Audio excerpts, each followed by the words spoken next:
Okay, everybody, welcome to the next edition of Big Mountain Enduro's podcast. I'm your host, Justin Park, media producer for BME. I'm here with BME's founder, Brandon Ontiveros, and our guest today is Damion Smith, race manager for Yeti Factory Cycles. Damion's been with Yeti for 20 years with their factory race team, and we're going to talk to him about a whole bunch of stuff, his experience with Yeti and where he sees the sport going. Damion, let's just kick it right off with some of your background.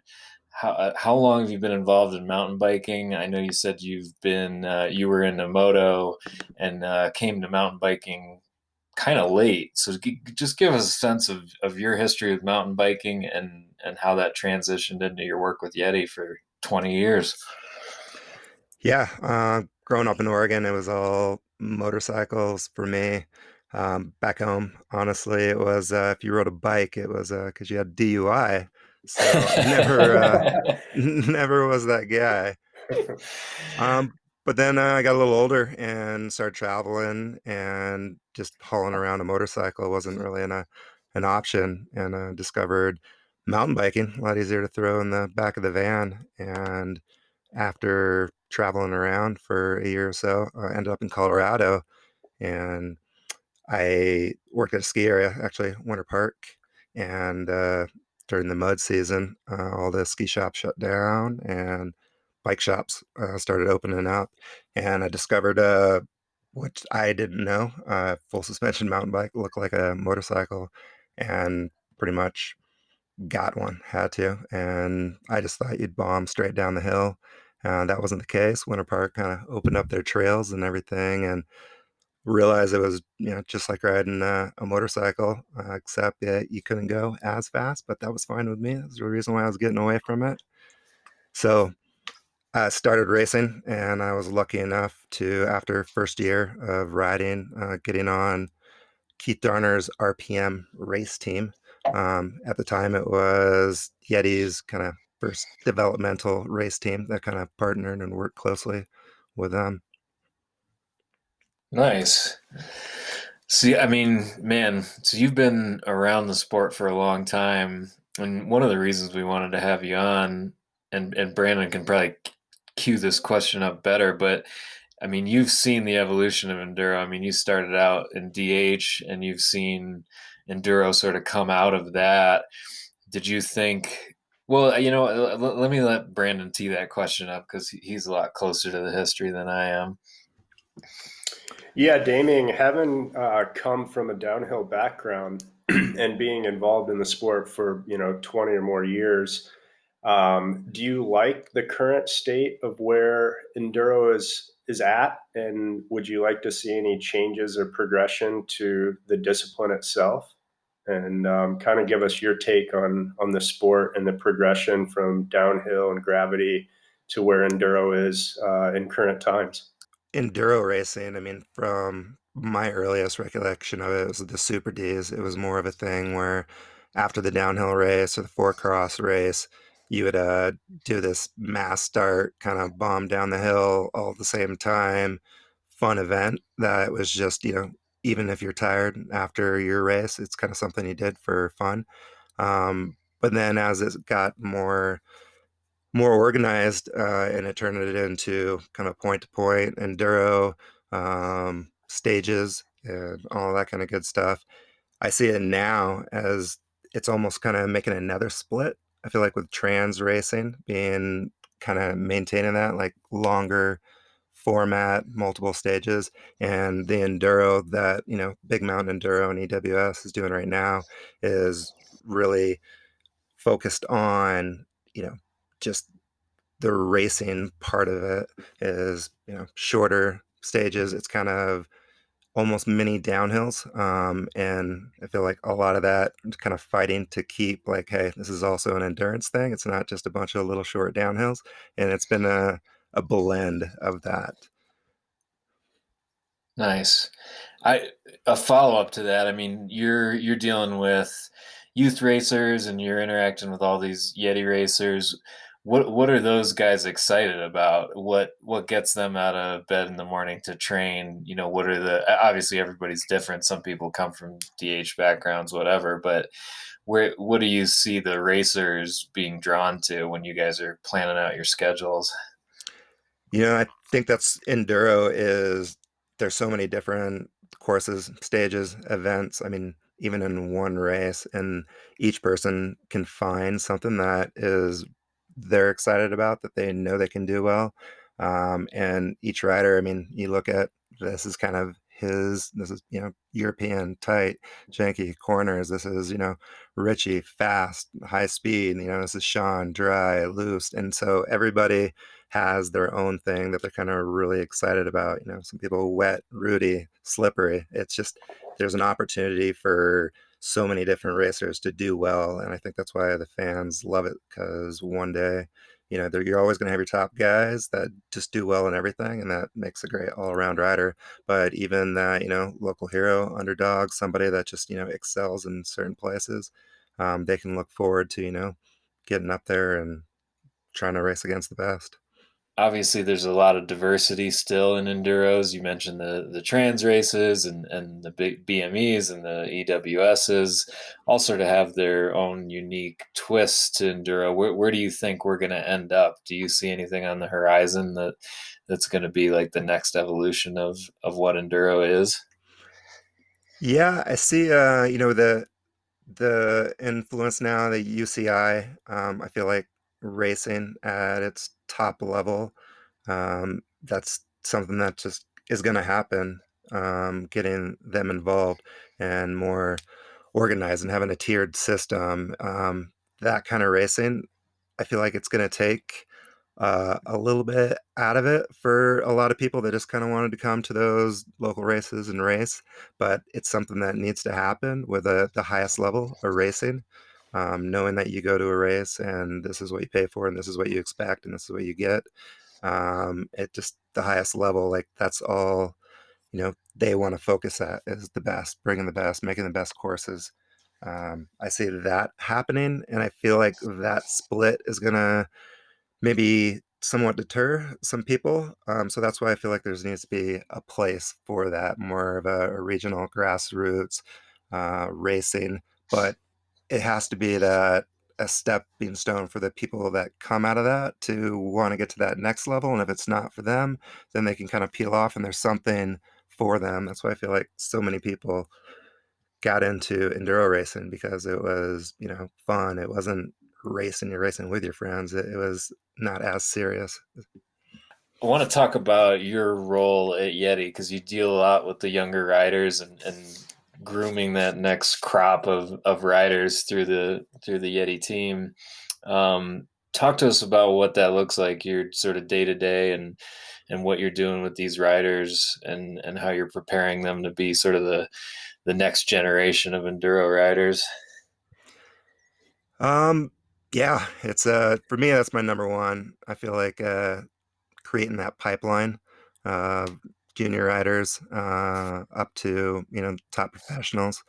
The program that we've kind of have in place is a tiered program and having 3 to 4 levels. I feel like there's a place for anyone with potential that you can kind of place them and help them and watch them grow on that. Um, when they kind of come on, it's, a lot of it is working as a team and having the guys that are already up there riding with these kids and seeing them and, talking to them and kind of getting a heads up of who these kids are and getting them on the program. Uh, Once they're on there, I mean, some of the things that I do that it's, to create number one is a good learning environment.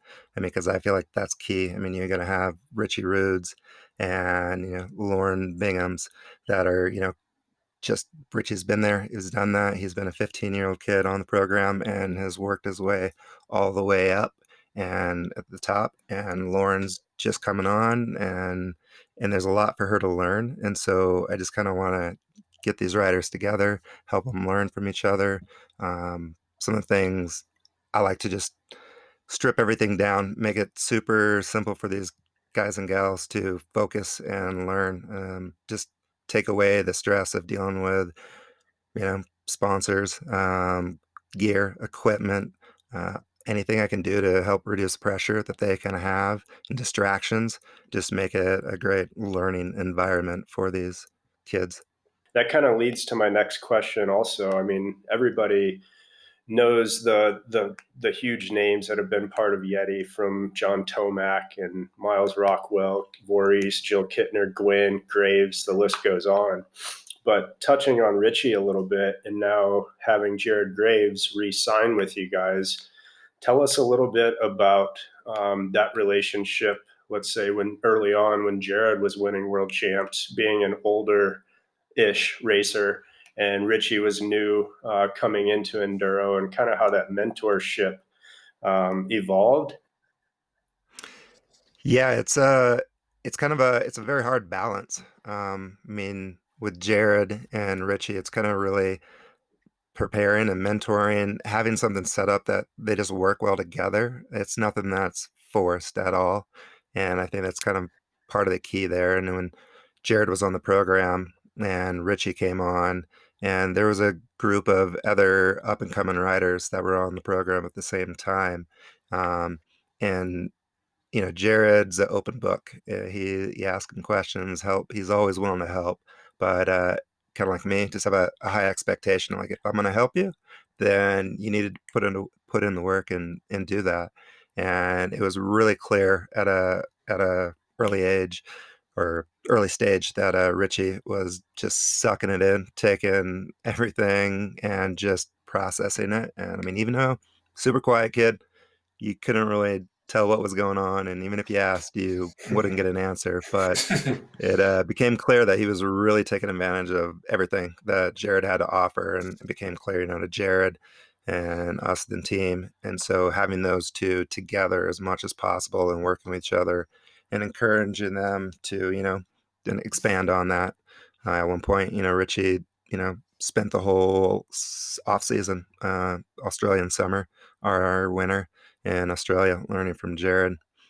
So that's something there. But when you get to the next step, Richie being an older senior rider, he's still in his prime, and he's still has to, focus on himself to keep up there. And he can take a lot of time to, help the next up and coming rider. So it's a balance for me of making sure that finding the right person that's can take advantage of what Richie has to offer in the way that Richie has to offer it, pretty much by following and kind of seeing what he's doing and matching him up and pairing him with somebody that he works well with and can take from him what he has to offer.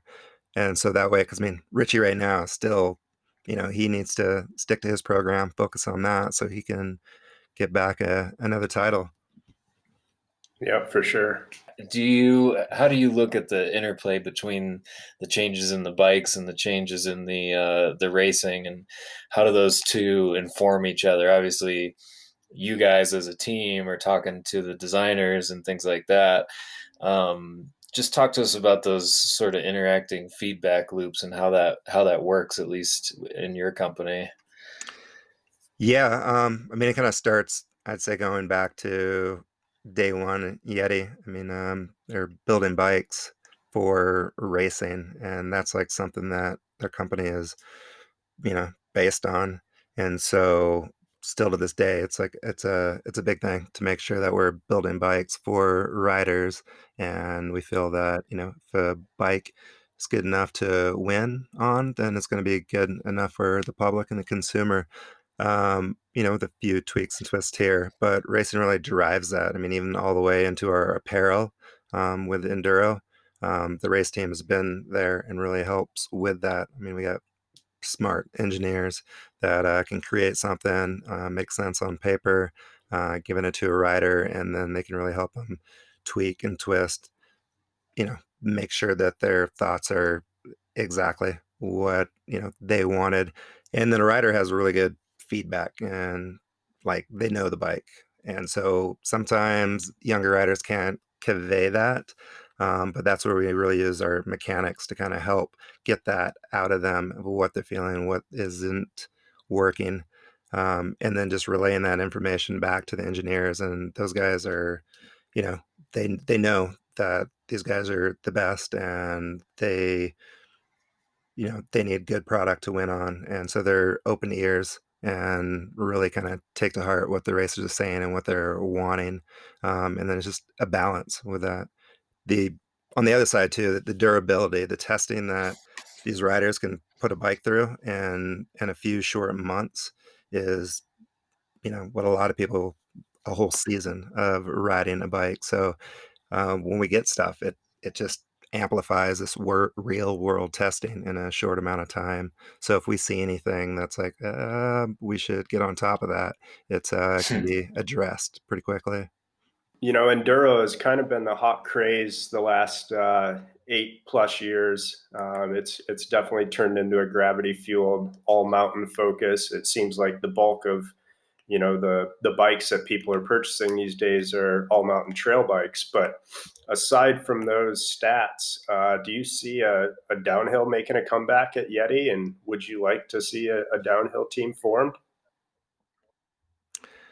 Downhill's my background. I love downhill. I'd love to see a downhill bike being made again, and definitely welcome it. I know that it's a training tool for the guys and gals on the team, even right now. And I know the 165 is meeting that need for them.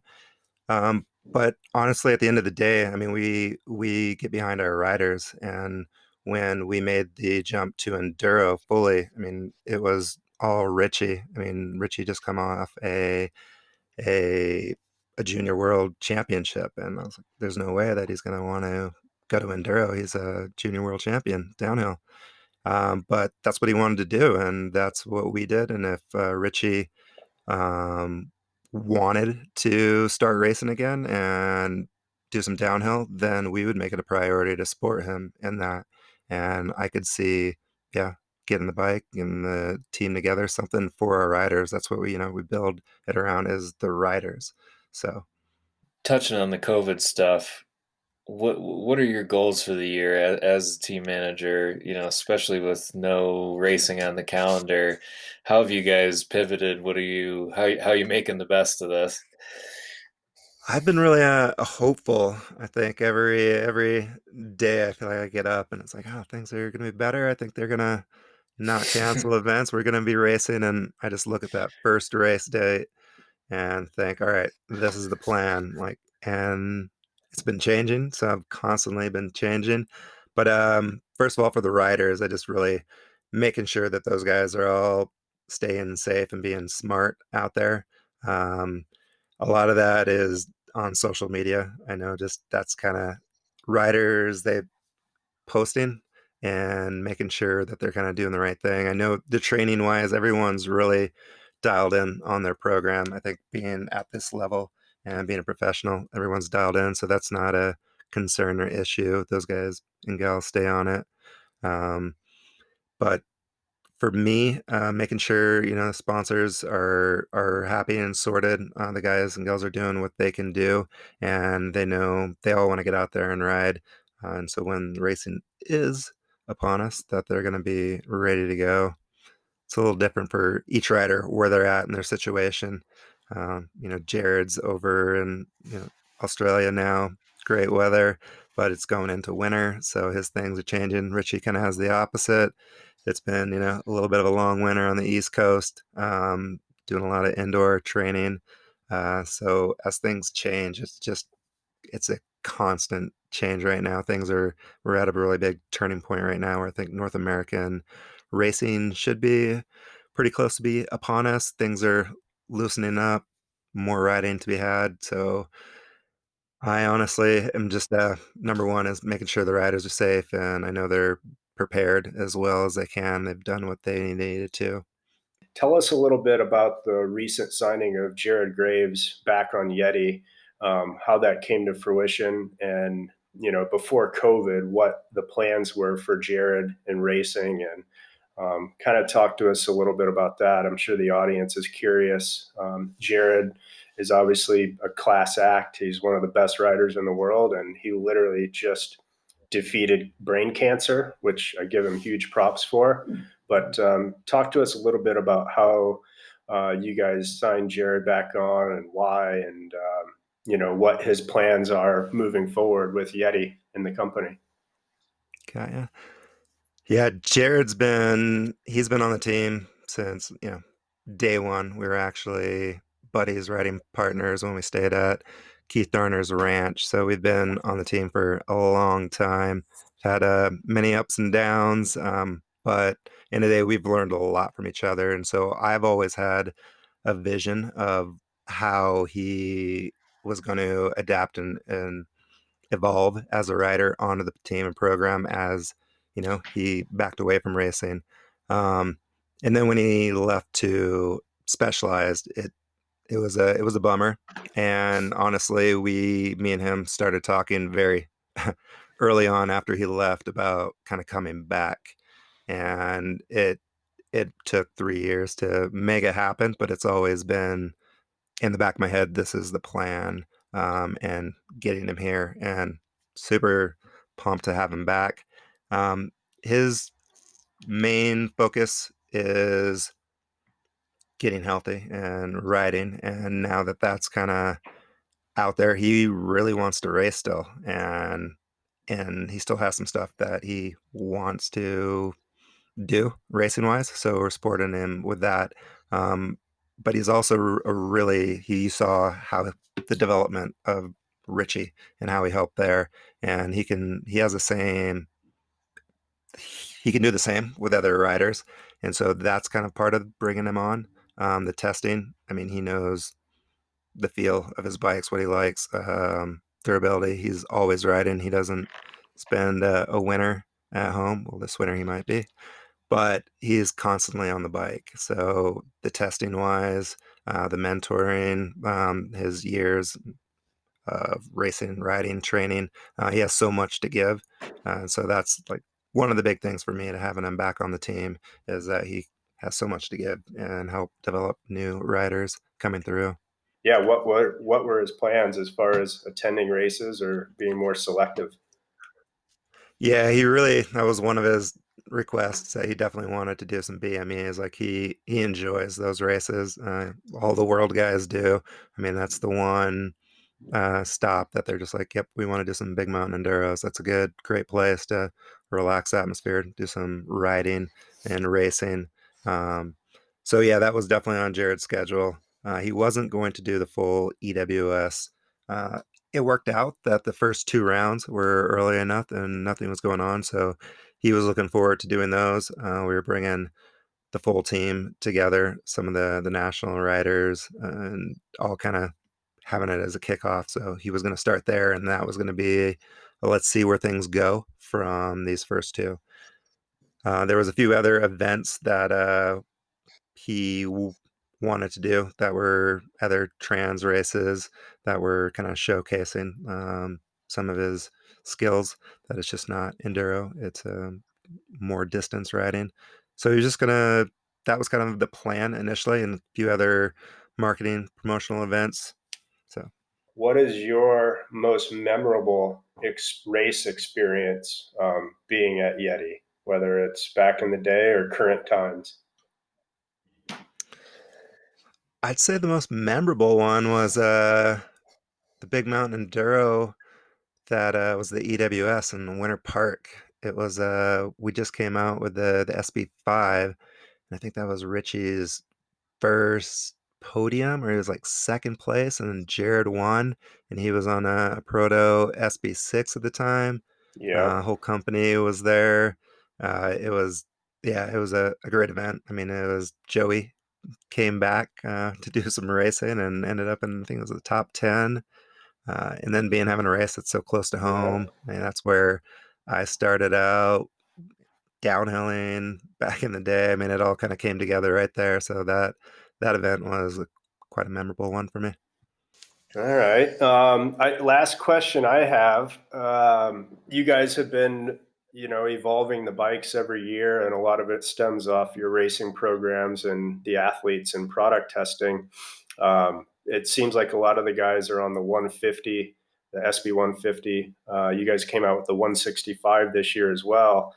Is there anything coming down the pike that's a combination of the two, or can you talk on any new bikes that the world might expect to see in the near future?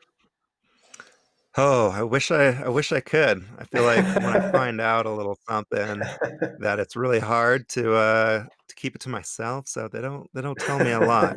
They ask a lot of Yeah. questions, and I think they're going a certain direction, and they're asking a lot of questions right now. So I know that the riders are really happy with the 150, and more riders are going that way for the demands of the racing that's out there right now. But there's definitely, I feel like, the demands to bring it back down a little bit. So yeah, that's all I could say right now. Fair enough. Thought I'd ask. Yeah, man, appreciate the time. That was good stuff for sure. Thanks for doing this with me. Appreciate it. Thanks to everyone who tuned in, and thanks as always to our sponsors: Yeti Cycles, Maxxis Tires, Shimano, Fox, Stan's No Tubes, Raceface, Industry 9, and Upslope Brewing.